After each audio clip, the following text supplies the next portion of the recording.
जय मां विंध्यवासिनी, जय मणिपुर बालाजी सरकार, जय सीताराम। आज का विषय उन व्यक्तियों से संबंधित है जो सिद्धि साधना करते हैं और सिद्धि प्राप्त करते हैं ताकि दरबार लगा सके, जन कल्याण कर सके। लेकिन आप ये भी जान लीजिए, अगर आप सिद्धियों को प्रकट करके उनको अपने पास रख के अगर उनका दुरुपयोग करेंगे तो आपको क्या क्या भुगतना पड़ेगा और आपकी आने वाली पीढ़ियों के साथ क्या क्या समस्या हो सकती है। क्योंकि सिद्धि पाना कोई बच्चों का खेल नहीं है। अगर मान लो आपको मिल भी जाती है और आप उसकी योग्य नहीं हैं तो आपके वो पूरे वंश को समाप्त कर देती है। कारण है आपके कर्म। अगर आप किसी भी सिद्धि से, मान लीजिए आप किसी अप्सरा की सिद्धि करते हैं, अब ज़्यादातर जो कलयुग के मनुष्य वो अप्सरा को इसीलिए बुलाएंगे, या तो प्रेम रूप में बुलाएंगे, ठीक है, या फिर संभोग के उद्देश्य से बुलाएंगे। ऐसे दुष्ट और नीच व्यक्तियों को अगर अप्सरा की सिद्धि चाहिए तो फिर उनको भूत पिशाच की योनि में भी अवश्य जाना पड़ेगा। उनको नरक का रास्ता वैसे उनके लिए खुल चुका है। जो ये बैठ के मंत्र जाप करने लग चुके हैं कि हमें अप्सरा प्रेमी रूप में चाहिए या संभोग के रूप में चाहिए, तो आप ये भी अवश्य ध्यान रखिएगा कि आपका नरक का द्वार कब का खुल चुका होगा, ठीक है। क्योंकि अप्सरा को हम माता रूप में बुला सकते हैं, क्योंकि अप्सराओं का रहस्य आप जान लिया होगा, वेद पुराणों में भी वर्णित है। जब जब कोई ऋषि तपस्या करता था तो अप्सरा का एक ही कार्य होता था, उसकी आखिर तपस्या भंग करना, उसकी तपस्या तोड़ देना। तो अप्सरा का एक ही कार्य है और आप सिद्धि साधना के लिए उसी को प्रत्यक्ष कर रहे हैं अपने सामने, उन्हीं का मंत्र जाप कर रहे हैं।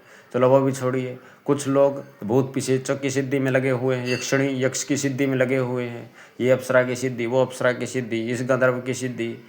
आप सबकी बुद्धि भ्रष्ट हो चुकी है। अगर आप वास्तव में जन कल्याण करना चाहते हैं तो आप किसी देवी या देवताओं की सिद्धि कीजिए, और वो भी हिंदुओं की, अन्य किसी पंथ की नहीं, ठीक है।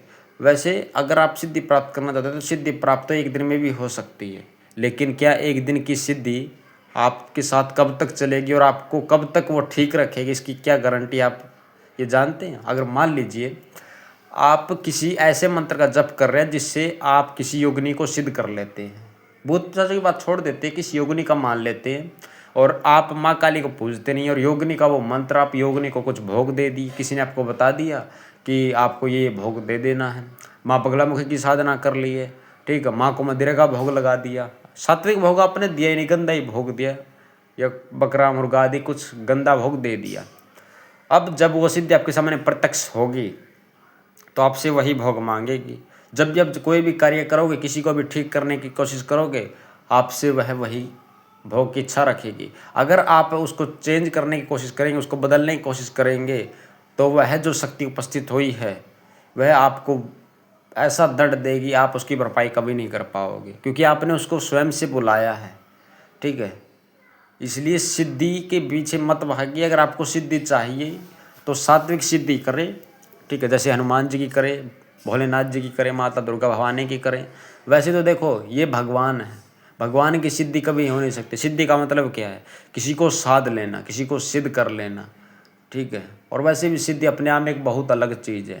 जैसे मान लीजिए आप भगवान शंकर के बहुत बड़े भगत हैं, आपने मान लीजिए भगवान शंकर का पंचाक्षरी मंत्र नमः शिवाय को मान लो 5 लाख जप लिए, आपके पास एक सिद्धि उपस्थित हो गई, आपके शरीर में ऊर्जा इतनी आ गई, ठीक है। अब जब आपकी मृत्यु हो जाएगी तो वह एक सिद्धि बन जाएगी।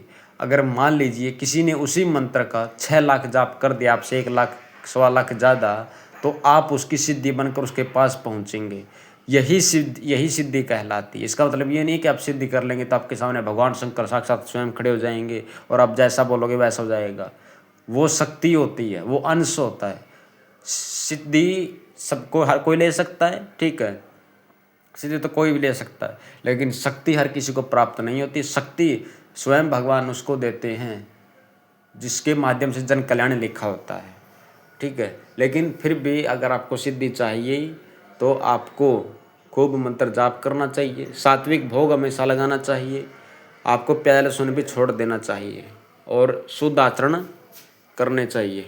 इसलिए आपको ये ध्यान रखना चाहिए कि अगर आप सिद्धि के पीछे रहेंगे तो आपको फिर भुगतना भी पड़ेगा। आप तो भुगतोगे ही, साथ में आपकी पीढ़ियों को भी भुगतना पड़ेगा, ठीक है। जो ये गंदा भोग देते हैं, मज़ार को पूजते हैं, दुष्ट शक्तियों को पूजते हैं, गंदी पिशाचिक घर के कुल देवताओं की जगह उनको गंदा भोग देते हैं, उस पर पैशाचिक शक्तियाँ बढ़ जाती, घर की शक्तियाँ बंधित हो जाती हैं। ऐसे में पूरे घर का कबाड़ा होना निश्चित है, इसलिए सात्विक भोग दीजिए। ठीक है, अगर आपको वीडियो अच्छी लगी तो हमारे चैनल को सब्सक्राइब अवश्य कर दें। जय माता की, हर हर महादेव।